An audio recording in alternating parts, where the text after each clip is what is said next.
asking the question whether the idea and practice of radical inclusivity, which we've been kind of preoccupied with since 3:30 today, is liberal or even Jewish. I wanted to say something a bit kind of like, to start with, a sort of something ironic about how could I possibly be speaking about inclusivity when I live on the northwest coast of Scotland in one of the remotest areas of the country.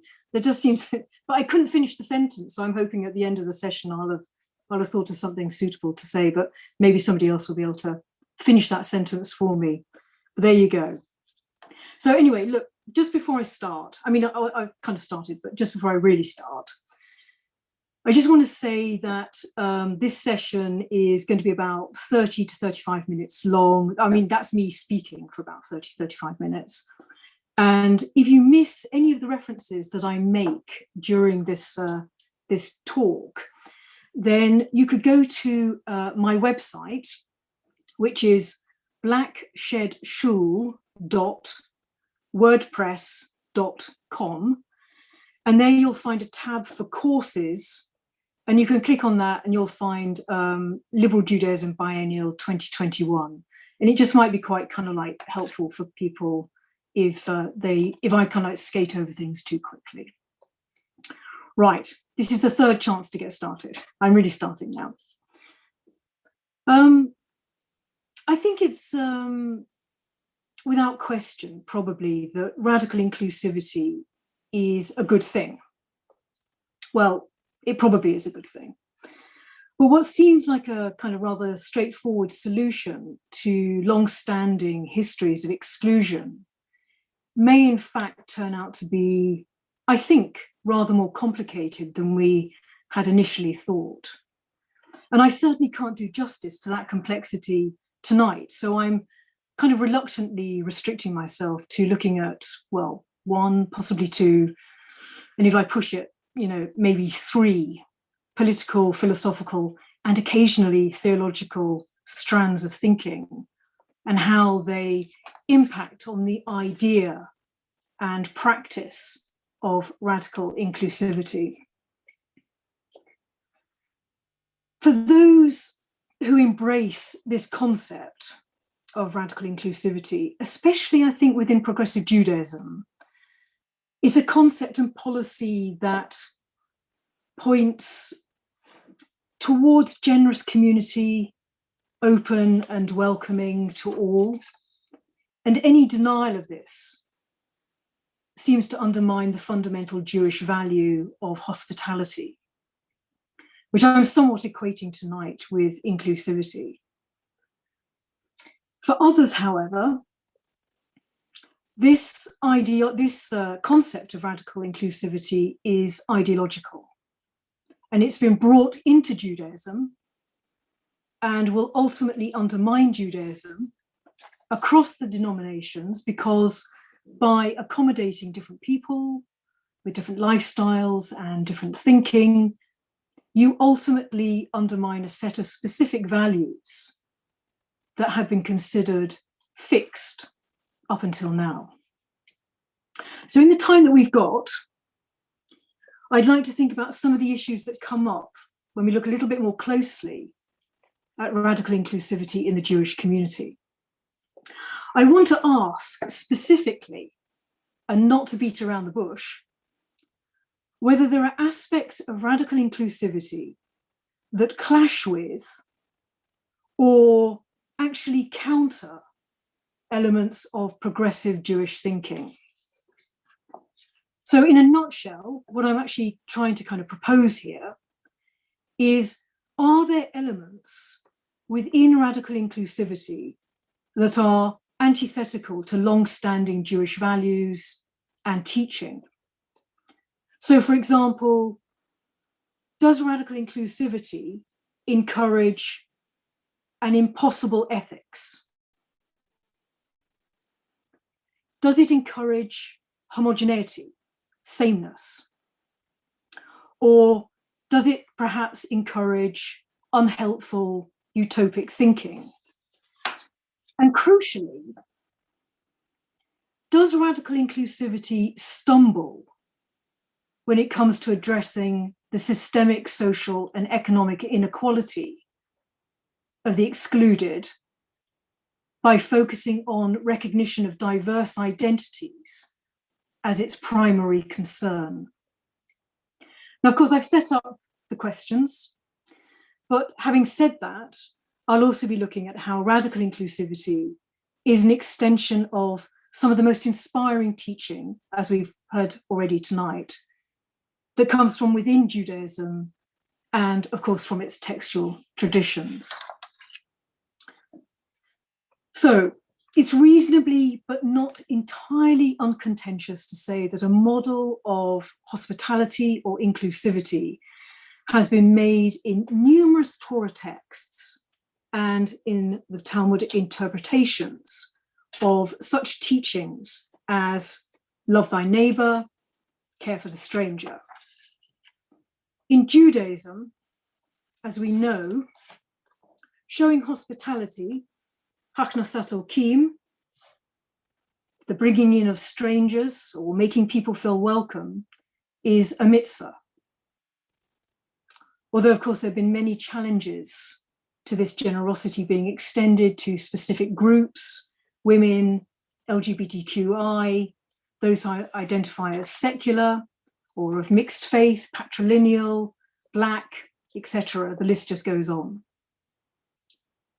But having said that, we're all very familiar with the stories in Torah that teach that hospitality offered to the other, to the stranger, is a positive thing. So we have the celebrated narratives of Abraham offering hospitality to strangers and Rebecca helping the stranger at the well, although I've never really liked that story, but you know, it's there. And of course, in the Talmud, we find the very familiar instruction to let all who are in need, come and eat, which is a very kind of generous welcome. And one of my favorites in Talmud, a story that tells how Rabbi Yochanan, I don't know, he's saying something about hospitality.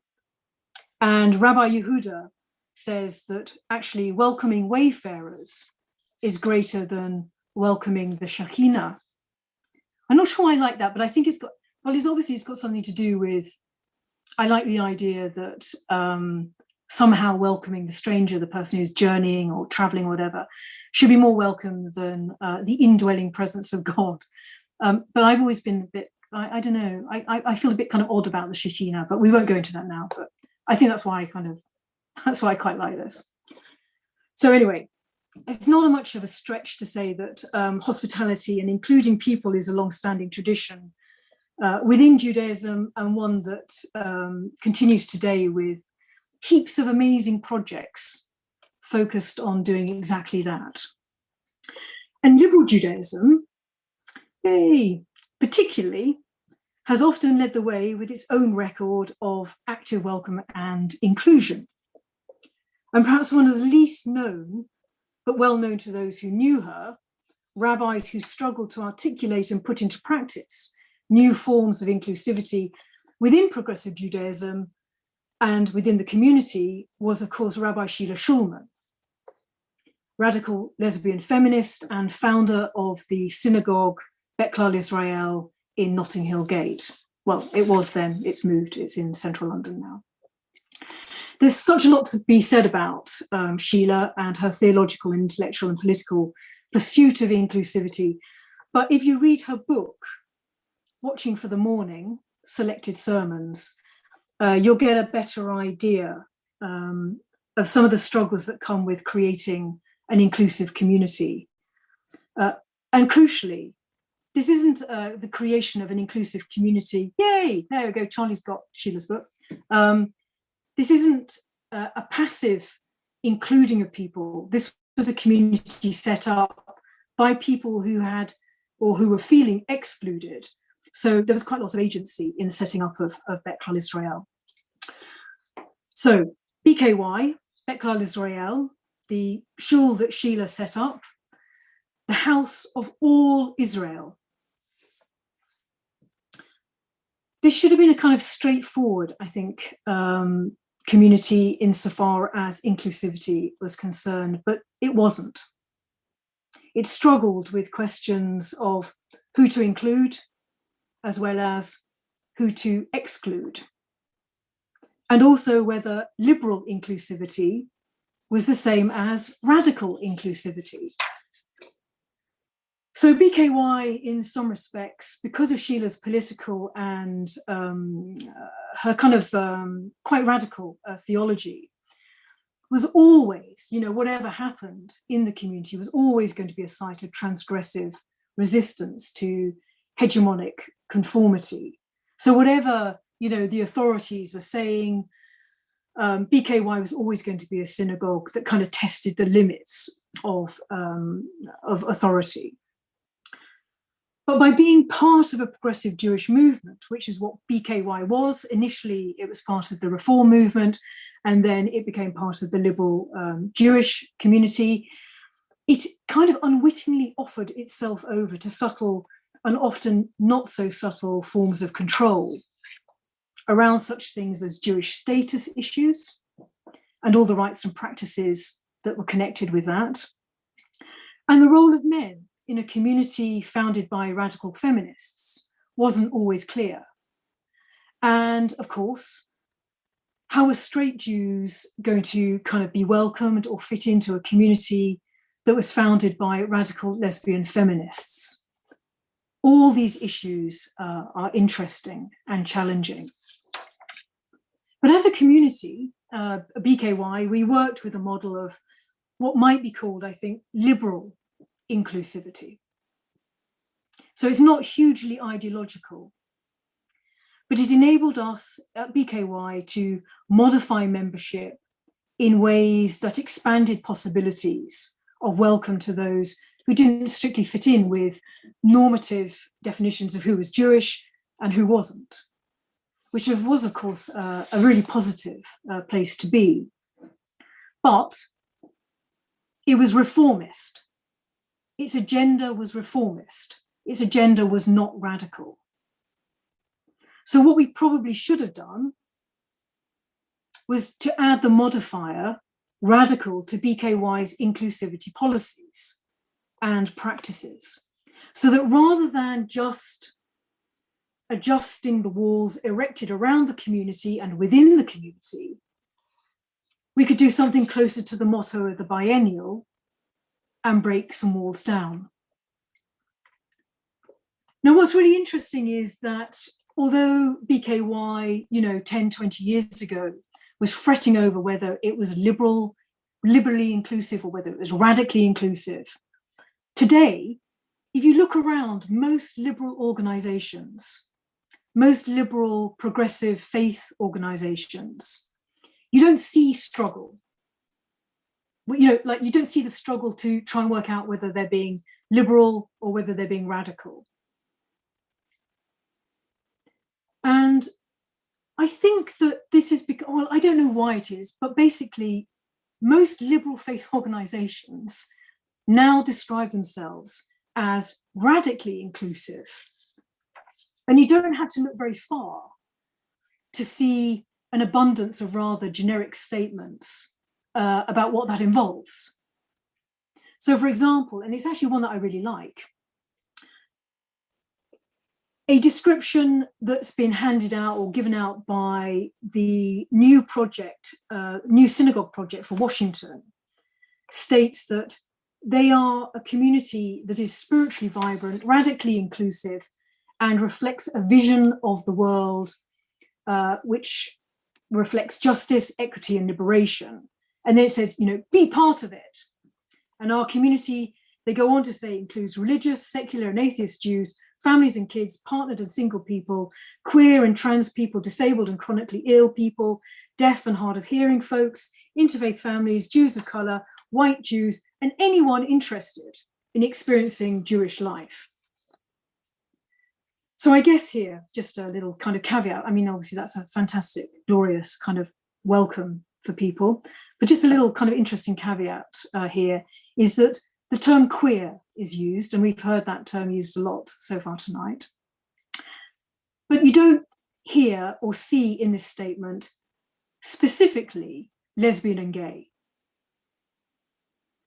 And it feels like the lesbian and gay identity has somewhat been merged or possibly even kind of like erased slightly by putting it or lumping it into the term queer.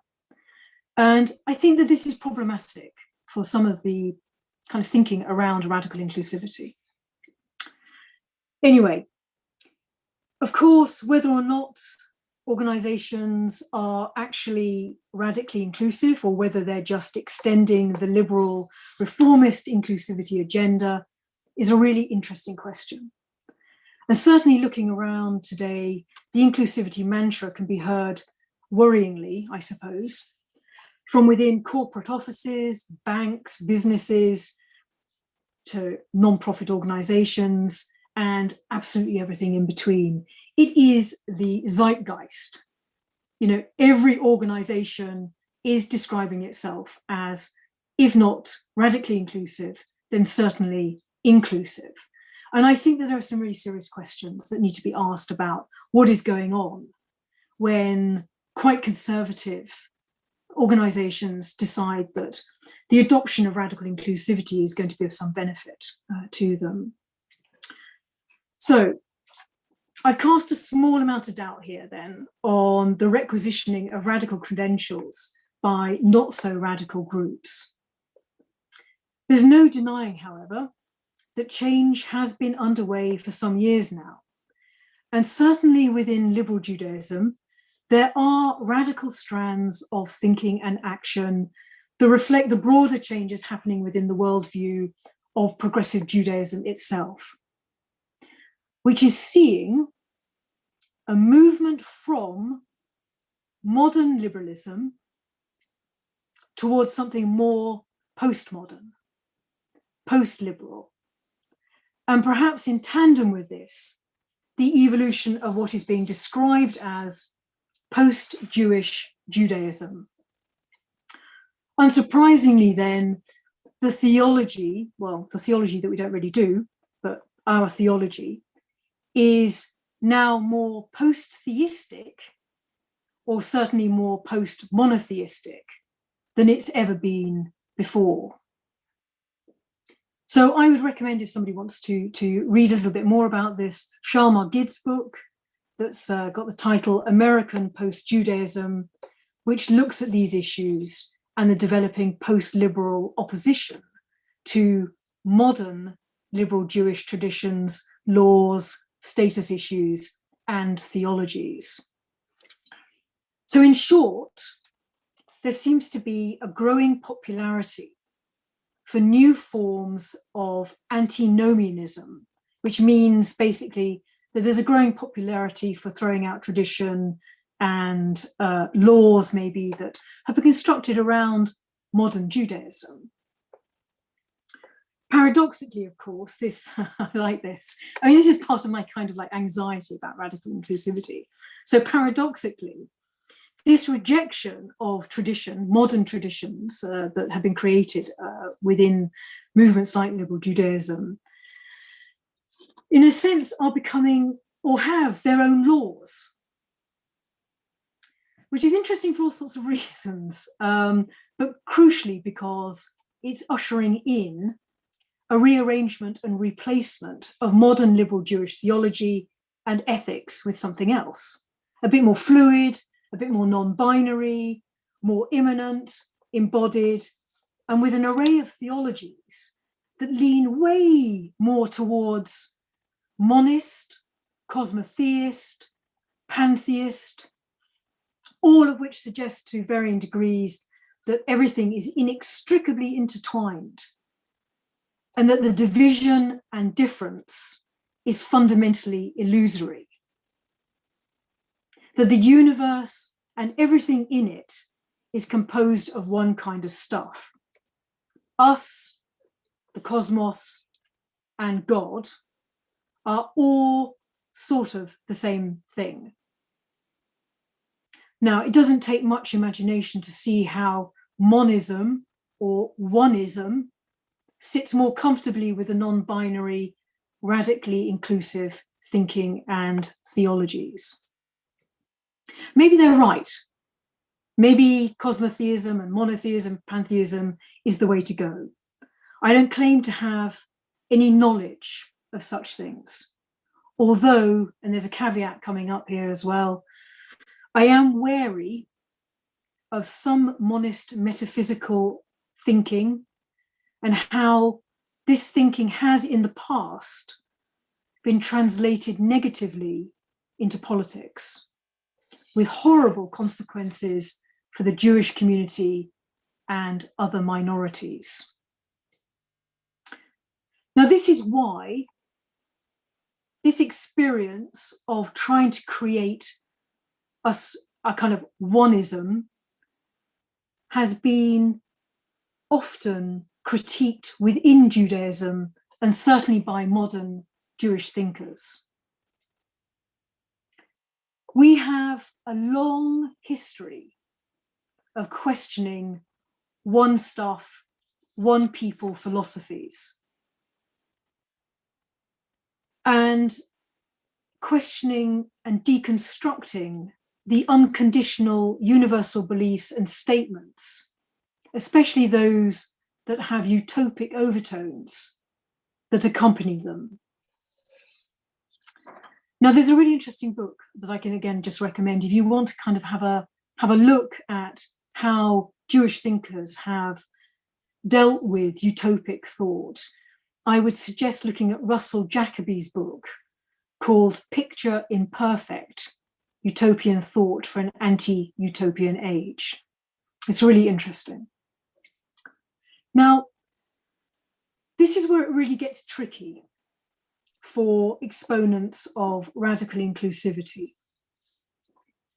Within liberal Judaism, we're very happy to say that God is one and indivisible, but Judaism doesn't really do metaphysical oneness or unconditional, unbounded, universal theology, although liberal Judaism does sometimes come a little bit close to that. But what Judaism does do very, very well is the conditional and the particular, difference and boundaries. This is why we have so much commentary. This is why we ask so many questions. This is why we have interpretations and an altogether extraordinary and lively oral tradition. Absolute, unconditional statements, whether they're about God, law, morals, have in the past and continue today to be debated, questioned, and deconstructed. We only have to look at the amount of rabbinic commentary that surrounds the absolute and unconditional, and we might say at this point, radically inclusive command to love thy neighbor as thyself. We only have to look at this command to see how Jews have paused.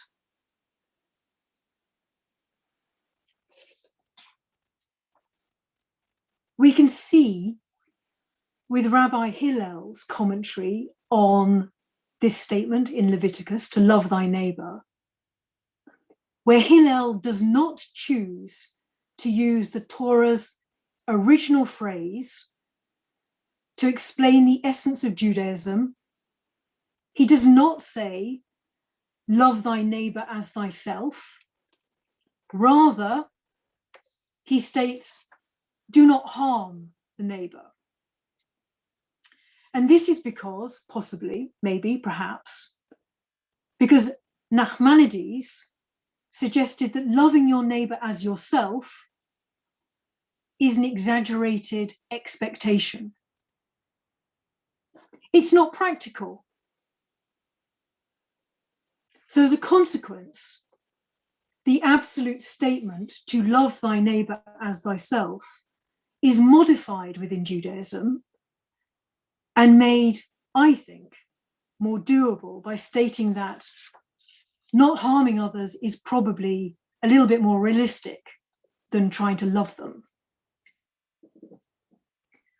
might ask then whether, on the same basis that the rabbis questioned the doability of the unconditional command to love thy neighbor, whether and to what extent the modern command for radical inclusivity is also an exaggerated expectation and therefore needs constant modification.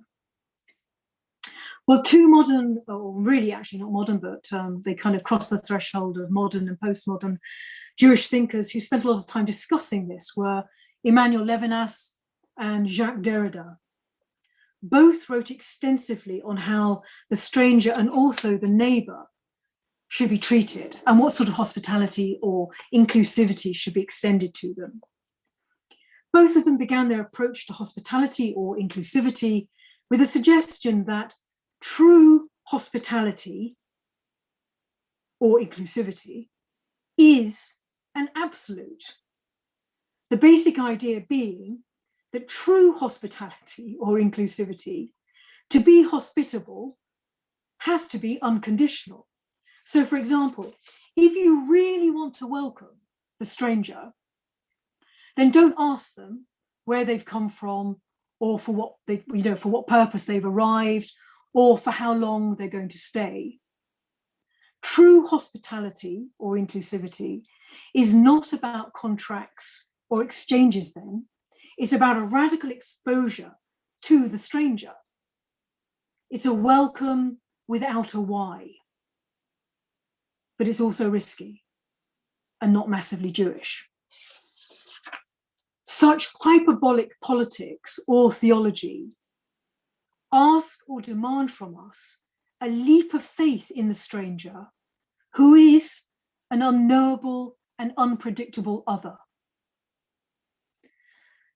Levinas argued for something similar, saying that if hospitality or inclusivity is to be offered, then we're not to prejudge the guest, and that we shouldn't see other people through already preformed ideas. That's like ideas that have been shaped by society, ideologies, politics, theology, whatever, before we actually meet the individual.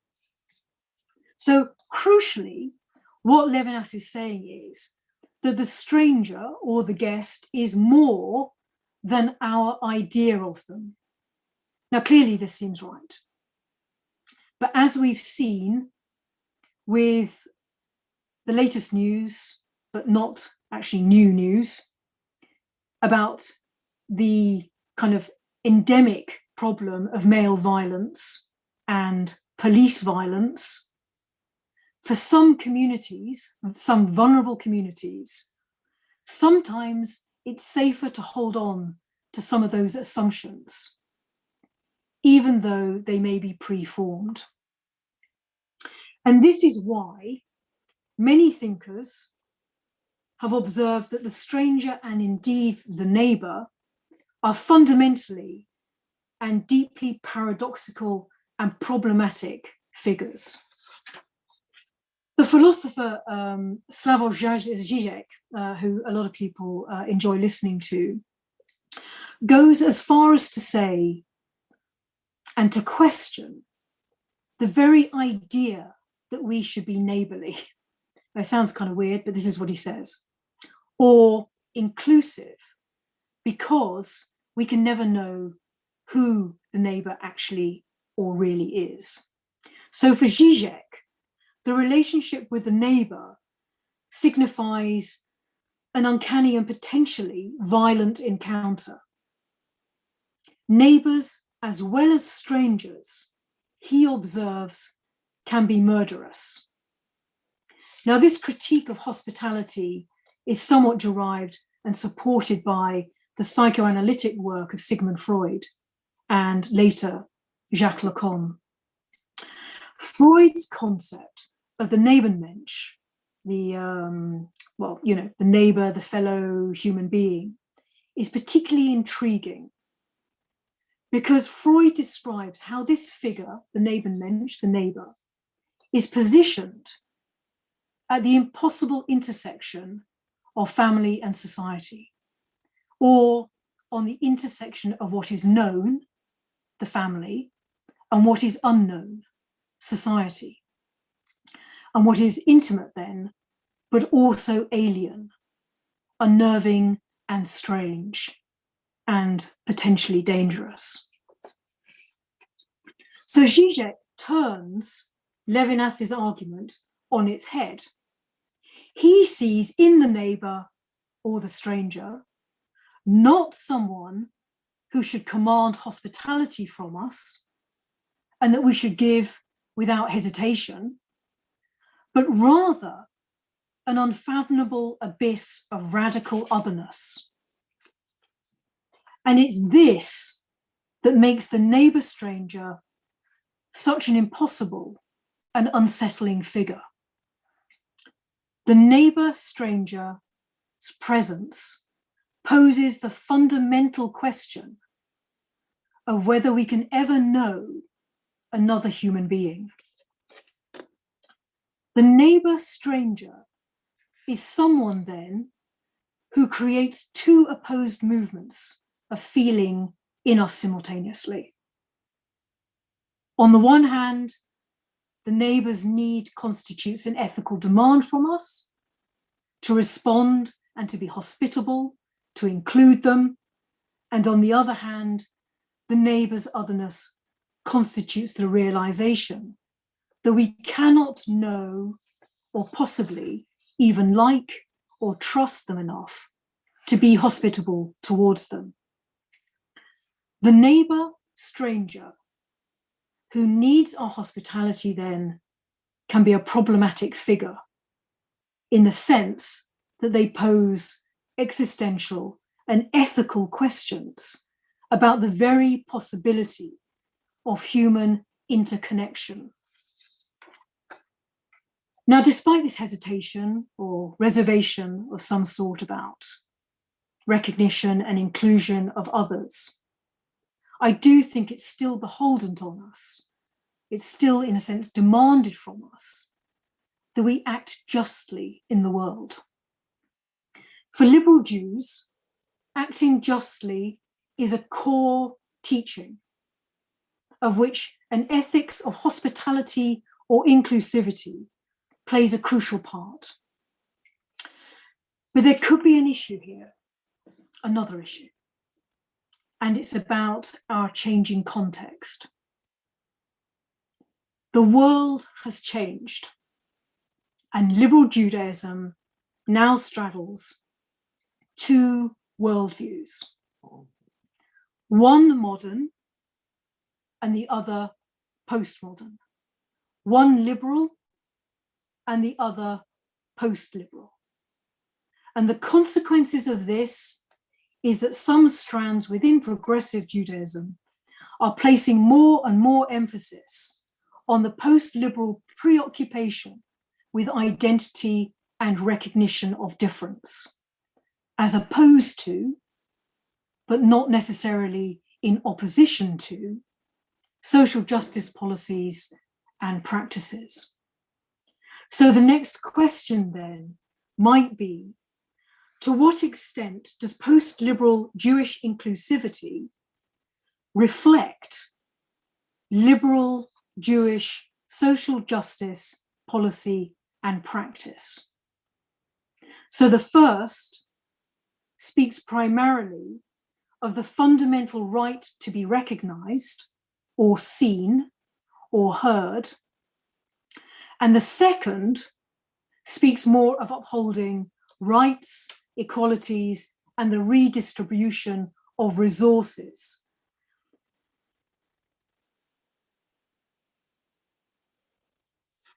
This debate is usefully illustrated in a dialogue between two academics, Alex Honeth, who is big on recognition as social justice, and Nancy Fraser, who leans more towards redistribution as social justice. Now, according to Nancy Fraser, identity theorists have expanded our understanding of what justice entails, but they have done so at a price. The concern being that policies that are focused on recognition and difference are replacing social and economic issues. So in other words, questions of recognition are serving less to supplement and complicate and enrich redistributive struggles than to marginalize, eclipse, and displace them. Now, this is a really tricky issue for liberal Judaism.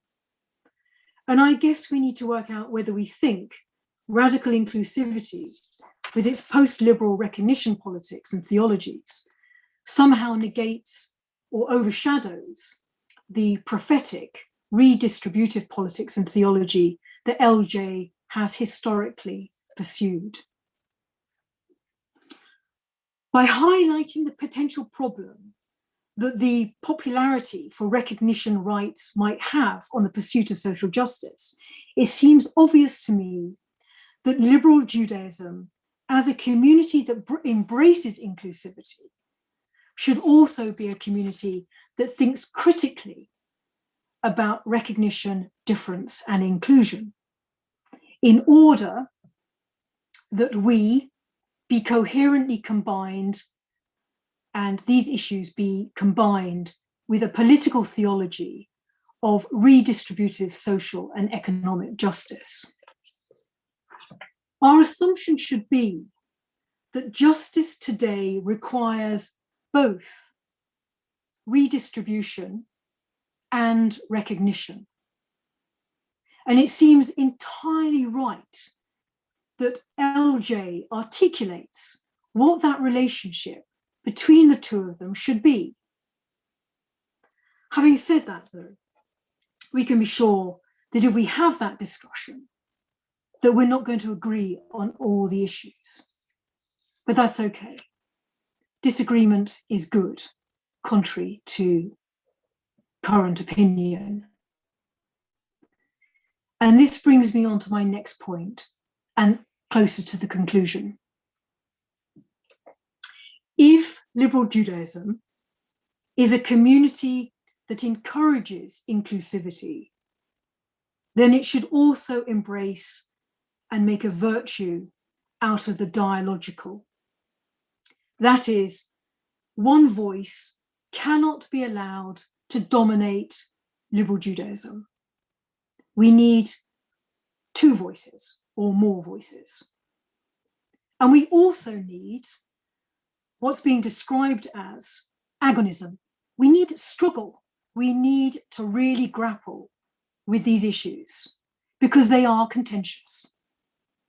LJ needs to be the community that is unafraid to take on complex and controversial ideas, even if it finds itself in a state of intellectual and theological dissensus.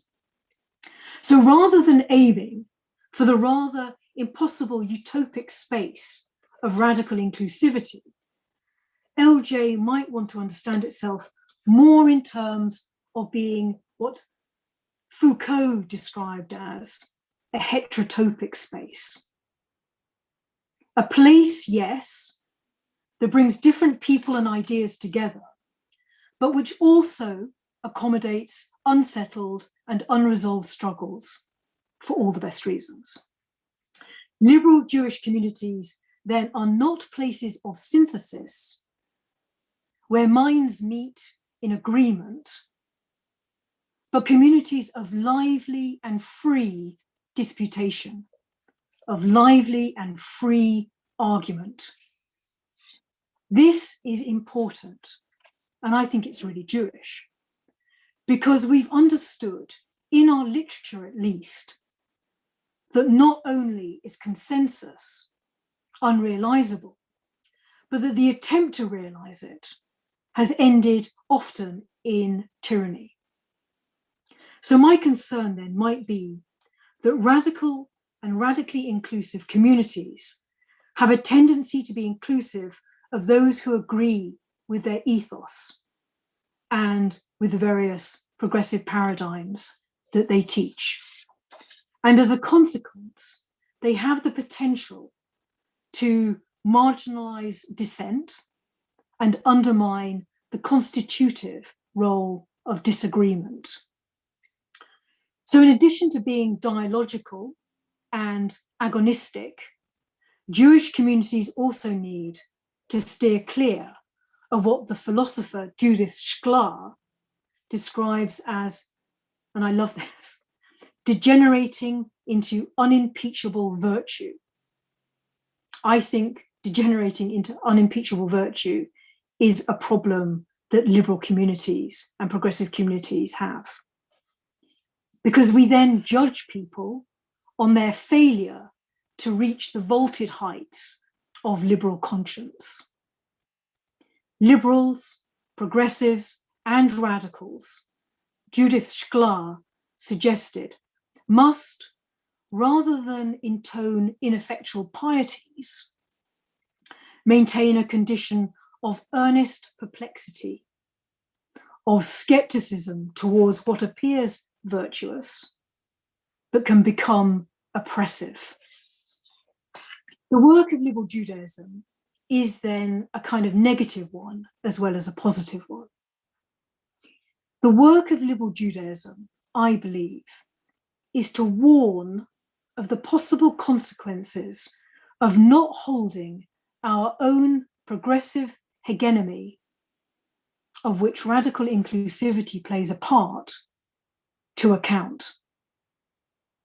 It cannot be given a free pass. So, in conclusion, I can't believe I've got here already. Have I been talking for really ages? But this is the conclusion.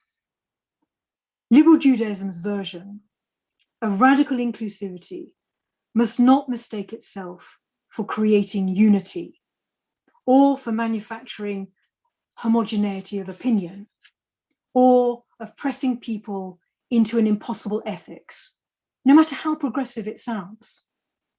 Liberal Judaism, whilst retaining openness towards the many and the other, must also, and crucially, be skeptical of its own notions of progressive perfection. Is radical inclusivity liberal? I'm not sure. It's certainly an extension of liberal thought, but it also has the potential to become illiberal. Is radical inclusivity Jewish? Well, yes and no. It depends, as I've briefly and incompletely shown, on many, many different things. So, an inconclusive conclusion, but one that I hope invites more discussion and certainly more struggle with these issues, especially within the liberal Jewish community. Thank you all very much for listening to my talk. And I don't know what's happening now. I mean, I could just spend the next hour asking you some questions because I have so many thoughts from that as per, and so many that spark off things that we've had conversations about. But I think we should at least give our audience, your audience, who have been in the room at this time of night and engaged, so I've been watching their faces so dynamically, a chance to ask you a few questions, if that's okay, and you have the koyach at this time of night to take a few. I'll try. Okay. So if there is anybody who would like to ask something, Ben Coombe, I can see. Thank you so much. That was absolutely fascinating. I think the idea of kind of not building a community that just sort of agrees and reinforces its own ideas is like essential. But I guess my question is, how does that then become a community? Because I want to attend progressive services because that's the kind of people the kind of service I want to be in and the kind of community I want to be around. So like how does a community built on disagreement still have that same value, I guess? Yeah, oh my gosh. It's the if I knew the answer to that, Ben, I actually, sorry, Ben, I need to see you. I'm talking into a blank space there. I suppose, I mean, look, we all join liberal communities because to some extent to some extent or another, we are liberals and we share a set of kind of progressive paradigms.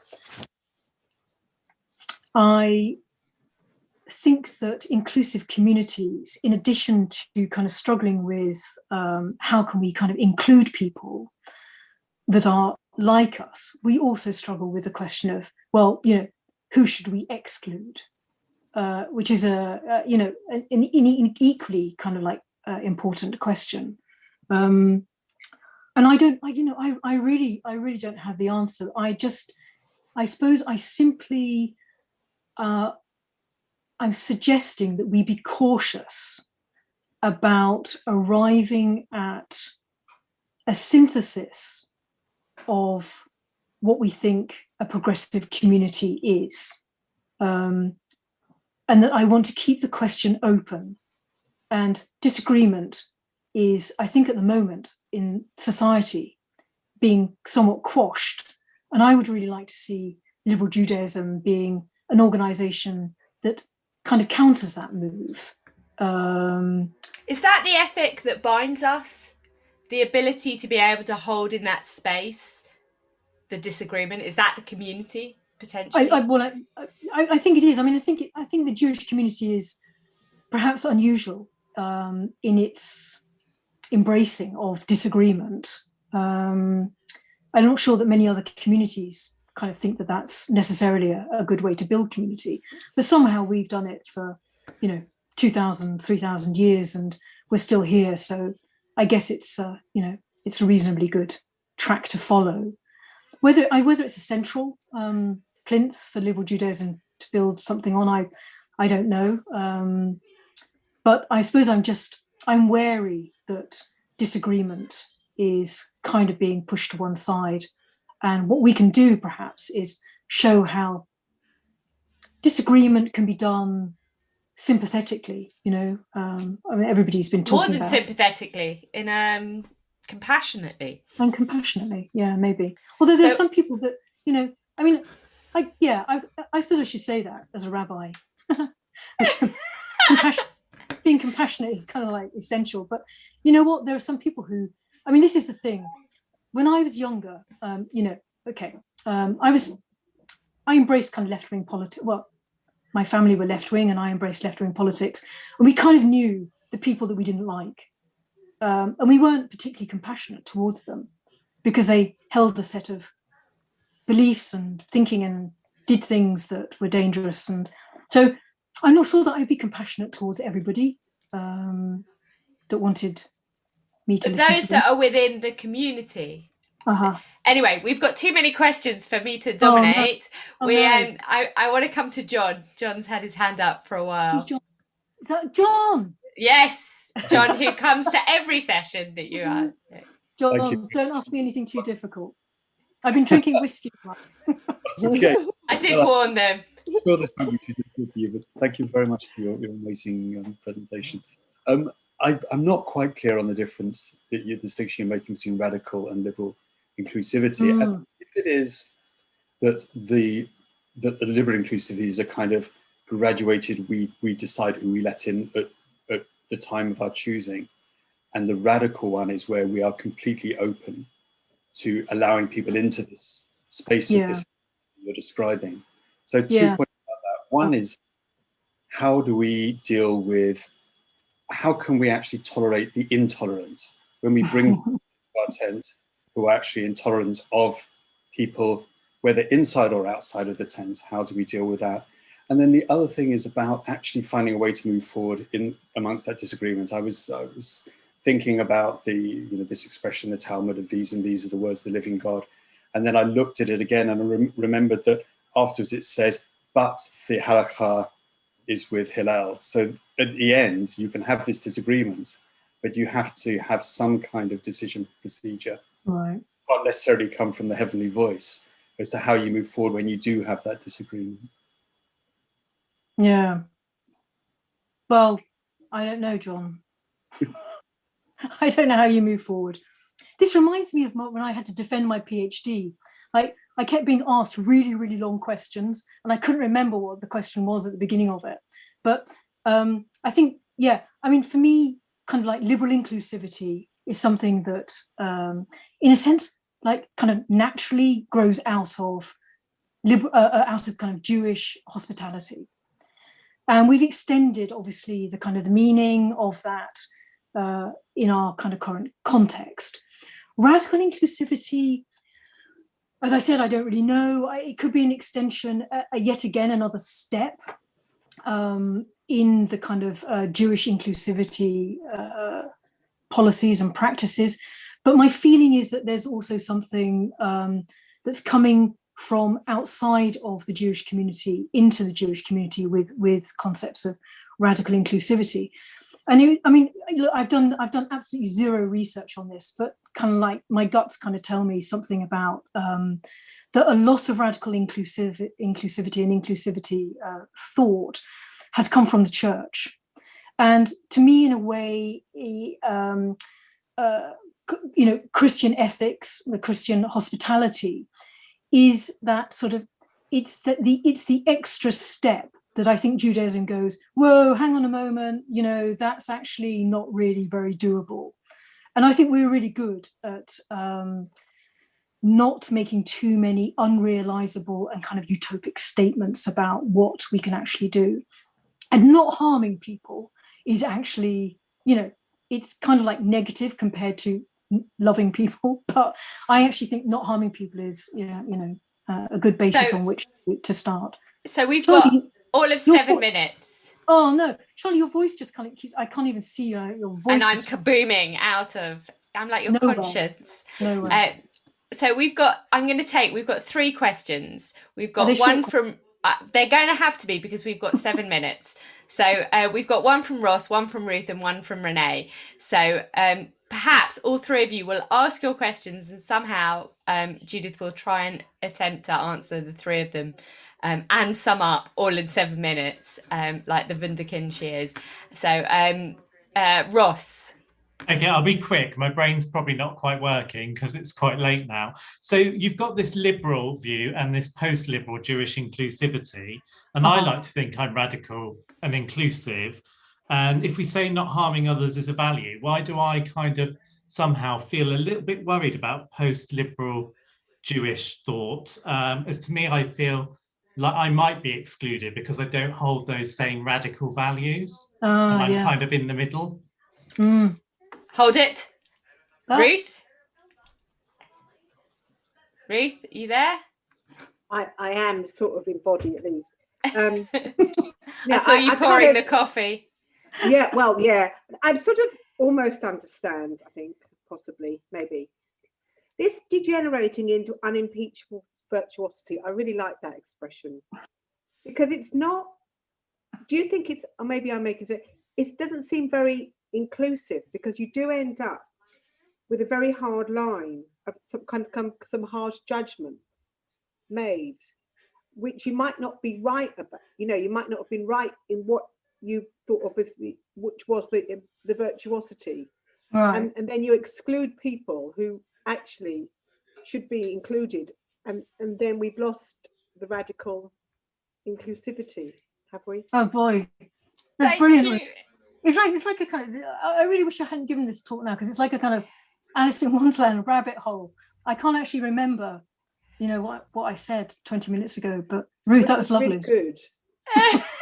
Thank you. And last but certainly not least, Renee. No, Renee. It's Renee. Thank Renee, you. we should give Renee Hello, the last how are you? Yeah. Ask me, Ruth. I will make it very easy. It's just a quick question. You talked about liberal and post-liberal. You talked about these 2 directions that our movements are taking at the moment. And my question is, being progressive, there's a sense of being trapped in the sense that we want so much to be inclusive and to be consensual, that at some point we don't know how to deal with dissension. And the only way we manage to do it is just to walk out the room when we're not happy. So I think we need to bring back into our movement this capacity to say, you know what, and maybe even in a rude way, it doesn't matter. You know what, I don't like what you're saying. And in a way, we want so much to be, to include everybody in the tent, but we lost. I think it's a bit of a trap being progressive sometimes. Look, guys, this talk is not going in the direction I was expecting. We're ending up with LJ is going to be like the community that you can just be rude to people, you know, you don't like them. And I suppose I was sort of suggesting that, but you know, I hope there aren't too many people listening to this talk. Anyway, but Ross, Ruth, and Renee, I do not have a kind of coherent answer to any of your questions. They are a conundrum, and the whole point of me waffling on for 35 minutes was just to extend this conundrum of, you know, what is inclusivity? But I'm hoping, as I said at the end of my talk, that we'll just be able to kind of carry on at some point. But I kind of like I want to thank you, and I think that in so many ways, Rabbi Elitik Vasera has put in, inclusivity is about embracing difference and allowing for dissension and difference. And I think that's the conundrum that we're trying to play with, which is, how do we be inclusive while at the same time disagreeing with each other? How wide is our tent? Where are our boundaries and where aren't they?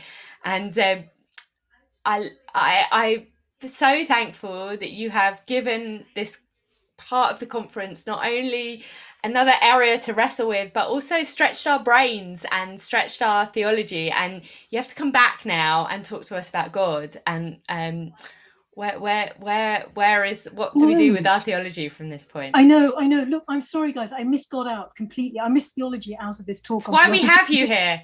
Oh, well, you always, I know you asked me to do theology, and I never do theology. I don't know. People are going to notice this at some point. At some point, we're going to call you out, the great theologian, and never talks about God. Yay! Perhaps that's says something in and of itself. But Judith, it is always a pleasure, and I really want to thank you for being with us all the way from sunny skies. You're all really wonderful, and you know I will never disagree with any of you.